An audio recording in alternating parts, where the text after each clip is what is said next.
তোমরা তো জানো না কখন তোমরা মরবা। শোনো, তুমি অপরাধ করিও যদি তোমার মনে হয় আল্লাহ তোমাকে দেখে না, তখন করিও। তুমি অপরাধ করিও যদি তোমার মনে হয় আল্লাহ তোমাকে জিজ্ঞেস করবে না, তুমি নিশ্চিত বেঁচে যাবা। তুমি অপরাধ করিও যদি তোমার মনে হয় যে আল্লাহ তোমার জন্য জাহান্নাম নির্ধারণ করবে, আর তুমি আল্লাহকে বলবো আল্লাহ আপনি বললেই হবে না, আমি জাহান্নামে যাবো।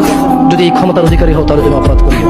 তোমাকে বলি, মহিলা, মা, বোন, চাচা, চাচি, নামাজ ছাড়া মানুষ মুসলমান থাকে না।